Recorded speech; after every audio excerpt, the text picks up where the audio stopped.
to Bitcoin, BitNews. Not Bitcoin, BitNews. I meant to say that, never mind. The creator of Bitcoin is still a mystery. For those of you who don't know the story, the creator of Bitcoin, he went by the name Satoshi Nakamoto. And like the currency he invented, Satoshi is almost completely anonymous. Well, he's not almost completely anonymous. He is completely anonymous. We don't know who the heck he is. Almost. Get rid of that. As it goes, he introduced the currency in 2009 and communicated with the first users by email. No phone calls, not in person, so nobody ever got to see him, if it's a him.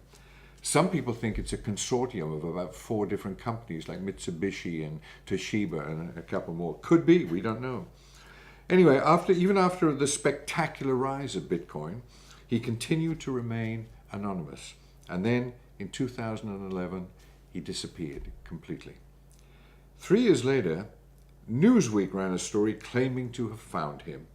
They said that he was an unemployed engineer in his 60s living in a Los Angeles suburb. Bitcoin experts pretty soon came to the conclusion that he was not Satoshi Nakamoto.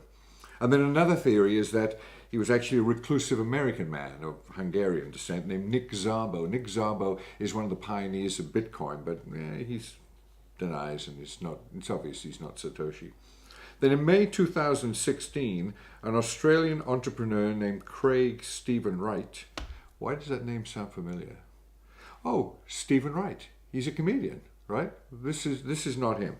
This is Craig Stephen Wright. Anyway, he claimed to be Satoshi. Skeptics immediately said that he was not the real Satoshi, and that if the real Satoshi wished to be known, we'd know it was him. Whatever the case, at the time Satoshi left, he had as many as 1 million Bitcoins. Wow, be worth around, it's not $11 million, it's a lot more than that. 1 million Bitcoins. Imagine what that'll be worth today. Huge amounts of money, probably the richest man in the world. Oh, this story comes from Caracas. That's how you pronounce it here, isn't it? Caracas? Caracas, is it? Caracas in Venezuela. Making Bitcoins is known as mining, but you don't need a pick and shovel to do it. It's a whole different kind of mining and requires a powerful computer. But those computers suck up an awful lot of electricity. In many countries, the cost of running a mining terminal can run higher than the value of the actual Bitcoins. Let me tell you about Venezuela. Now, they have problems, major problems. They had terrible food shortages, people lined up around the block just to buy sugar. They've got skyrocketing inflation and a plummeting currency, but it has really cheap electricity and a volatile national currency. But the electricity, in some places actually, it's almost free because it's subsidized. So what does that make it? It makes it a really good place to make Bitcoin. Yeah, state subsidized. But before you go and dust off your passports, be aware that the Venezuelan government is not too happy about it. It's cracking down on Bitcoin mining, even though the country has no laws on its books about manufacturing the currency.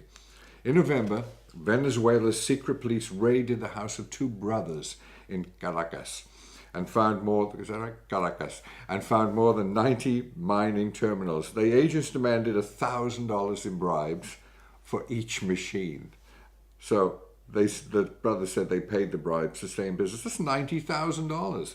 If they paid $90,000 in bribes to stay in business, can you imagine how much money they're actually making from doing this mining? But miners are getting jailed, accused of terrorism, money laundering, computer crimes, internet fraud, and electricity theft, of course. Those who keep mining in Venezuela said they've started taking extreme precautions to hide their activities. They've learned not to keep all their computers in one place. If they do, the state power department can detect that huge amount of electricity that's being used by that one address. Here's another one. Daniel Arrayas, he's a 30-year-old economist. He was working as a consultant. He was called by the secret police to testify in a case they had.